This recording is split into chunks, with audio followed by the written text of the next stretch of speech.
In this episode of Hack My Growth, we're going to be looking at 5 different structured data vocabularies all SEOs and website owners need to know.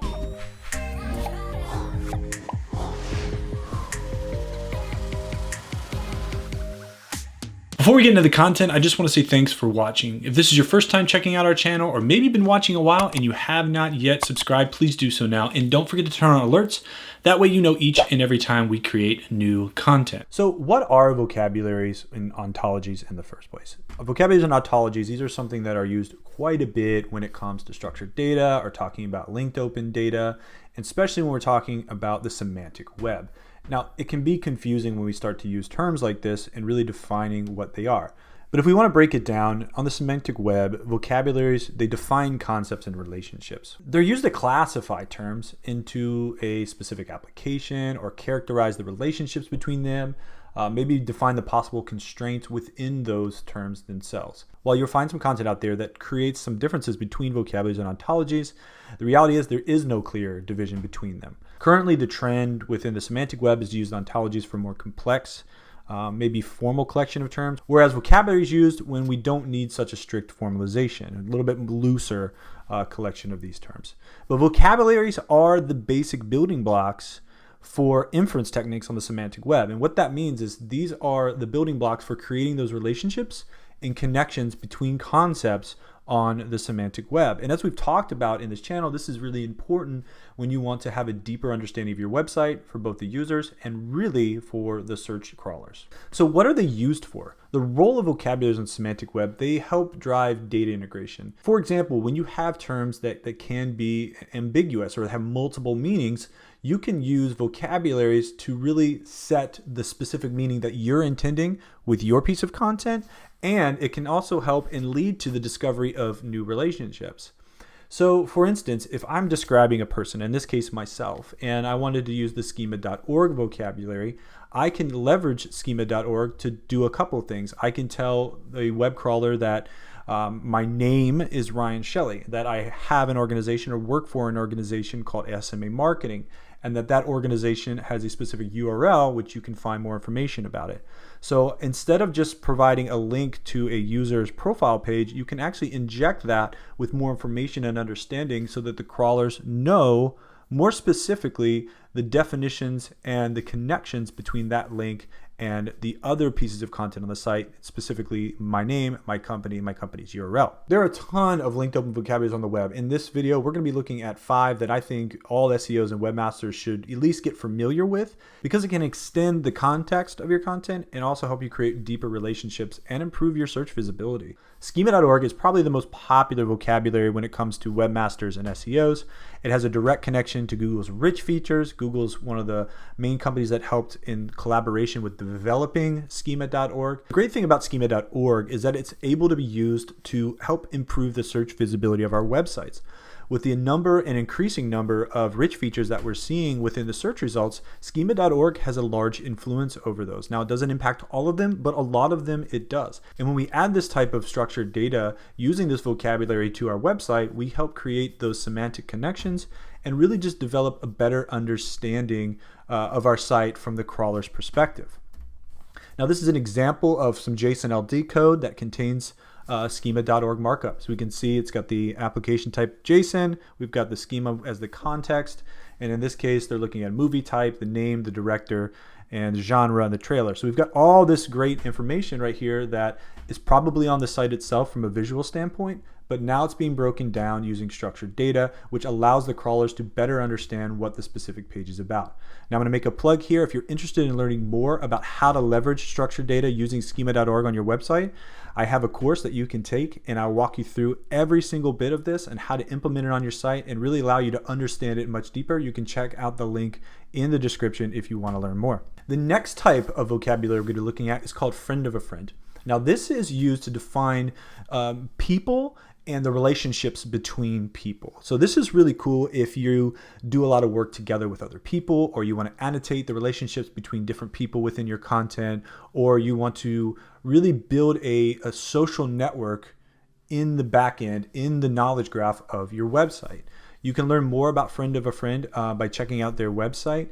It's a machine-readable ontology, but it's also very easy to use. Again, we can do it with RDFA, we can do it with JSON, LD, or other linked data markup. Here's an example of a Friend of a Friend code. So in this case, we've got Friend of a Friend, and it's a person named James Wales. You got their mailbox, their home page, you got their nickname, their depiction, their interest, and then you can also create connections to who they know. So here we can say, James knows Angela. And as you can see, this is making those semantic relationships underneath the content. So now if you've got content about Angela, or maybe Angela's got a website, you can start to tell Google that these two different websites have relationships and they talk to each other, and that Jim or James knows Angela and vice versa.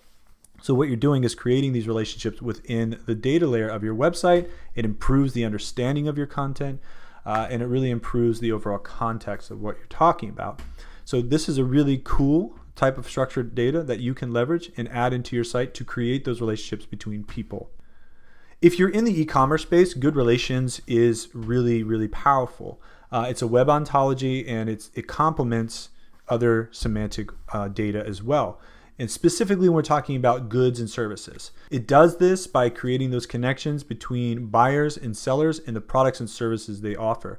Now, this was integrated and has been integrated into schema.org ontology, but you can still leverage a lot of the variations within Good Relations to add another layer of information into your content, into your products and services on your website.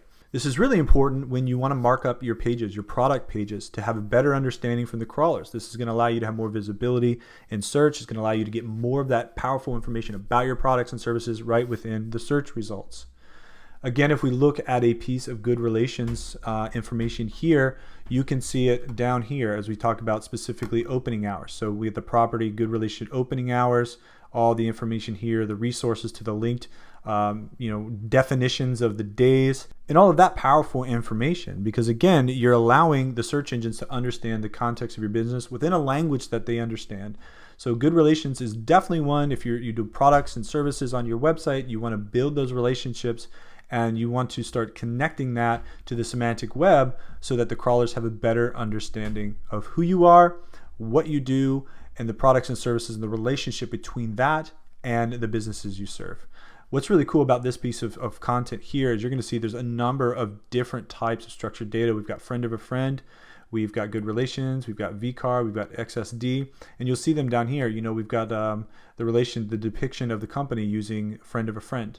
We have the VCAR looking at the geo coordinates, and then we've got Good Relations giving us all this information about the store's opening hours and hours of operation. So as you can see, you can use multiple vocabularies that allow the crawlers to get a much deeper understanding of the content on your website. Basic Geo is a vocabulary that can provide semantic web with latitude, longitude coordinates, and other sparsely located things. So when you're doing local SEO or you've got multiple locations and you want to mark up using geo coordinates, which can be extremely helpful because those are numbers that actually help the crawlers know where something is specifically, you can leverage the vocabulary of Basic Geo. If we look at the code here, you can see that we can give a basic near geo, the latitude and longitude coordinates right within the structured data, right nested underneath the home page of Dan here. This is really helpful when you have location-based content, whether you've got a location of your business or maybe you're tagging images that you've taken at a specific location. This is a really cool type of structured data that you can use to embed that information into your site so that it's easily crawlable and understandable from the search engines. Lastly, we're going to talk about Dublin Core. This is a set of 15 core elements or properties that help describe resources. So the resources described using Dublin Core could be digital resources like video and images and web pages, as well as physical resources such as books or CDs or other artworks. So this is typically used to define resources themselves. So this is where you would be using Dublin Core if you've got videos or images or web pages. You can also do it if you're selling books or CDs and add more annotation and more information about those things right within the structured data.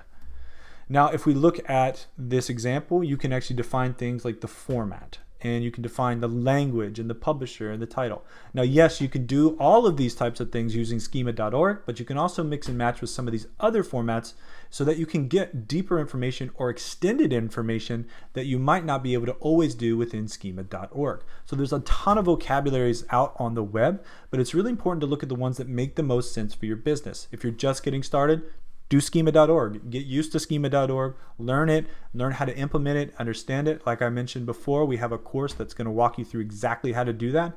And then you want to take the next steps and start to extend your site. You want to extend the visibility of your site by mixing in maybe friend of a friend or good relations or geo or Dublin Core in order to provide deeper, more powerful link data to the search engines and make your content go further. If you have any questions about what we covered here today, please comment below. We'd love to continue this conversation with you. And until next time, happy marketing.